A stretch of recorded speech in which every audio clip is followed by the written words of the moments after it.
Havana. A bizarre string of attacks on diplomats in Havana has sent Cuban-American relations to their lowest point in decades, with the Trump administration virtually closing its embassy here and expelling Cuban officials from Washington.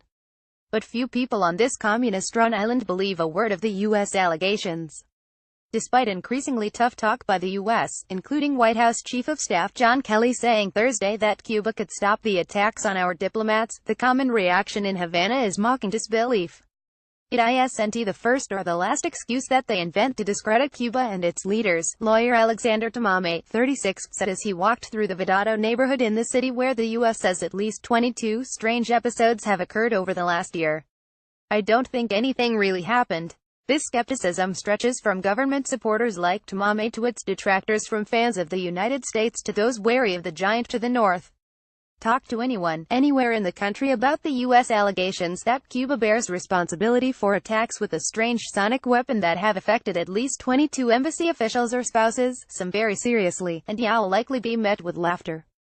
I don't believe any part of it, said Luis Felipe Gonzalez, a 59-year-old taxi driver, as he waited for customers nearby. It's absurd propaganda. American officials say embassy officials began hearing strange, high-pitched shrieking noises in their homes last year, with many soon after reporting severe symptoms including deafness, vision problems and difficulty concentrating. Despite unprecedented Cuban cooperation with a U.S. investigation, the Trump administration says President Raul Castro's government has failed to guarantee that Americans will be safe in Cuba. Some Havana residents took a mocking tone. It sounds like Star Wars, said Dan Rossit, a 23-year-old language student, as he stood chatting with a friend in front of the Habana Libre Hotel. Cuban skepticism reflects an increasingly assertive stance by President Raul Castro's government, which has gone in 3 months from issuing statements of deep concern about the attacks to questioning whether they even occurred. While the Cuban media diet has diversified with the spread of internet access around the country over the last 3 years, most Cubans still get their news from state-controlled media that function fundamentally as outlets for such statements from the government. The Cuban Ministry of Foreign Relations said after the attacks became public in August that Cuba has addressed the matter with the utmost seriousness and has acted swiftly and professionally to clear up the situation. It ended its statement saying the government reiterates its willingness to cooperate to clear up the situation.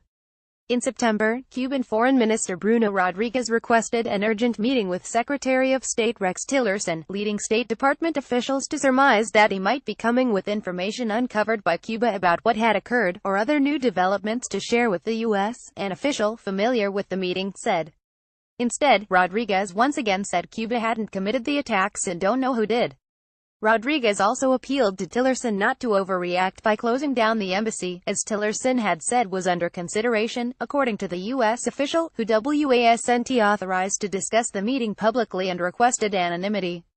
By the time the U.S. pulled staff from Havana last month and expelled Cubans a few days later, Rodriguez was striking a different tone, calling the attacks alleged incidents and blaming the United States for impeding the investigation by failing to share information with Cuba.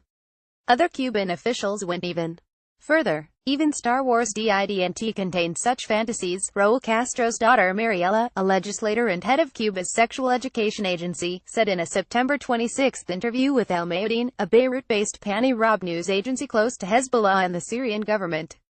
The American government, she said, will use any lie, any absurdity, to justify their political vandalism.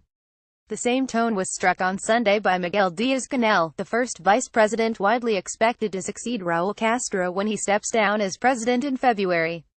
A few spokespeople and media outlets have lent themselves to divulging bizarre nonsense without the slightest evidence, with the perverse intention of discrediting Cuba's impeccable behavior, Díaz-Canel said in a speech in the central city of Santa Clara. The government rhetoric is echoing in public opinion about one of the worst diplomatic crises between the U.S. and Cuba since Cuba shot down 2 planes operated by Cuban-American exiles in 1996, provoking stiff new sanctions from the U.S. Cubans' doubts have been infused with rising anger since the U.S., along with a decision to reduce more than half its diplomatic staff in Havana, stopped issuing visas there and warned Americans against traveling to Cuba. The halt has dashed tens of thousands of Cubans' hopes of visiting family abroad in the coming months, and dealt a grave blow to a burgeoning private tourism industry that had been flush with American cash. We're the victims here, Gonzalez, the taxi driver, said, ____ Michael Weisenstein on Twitter https://twitter.com Weisenstein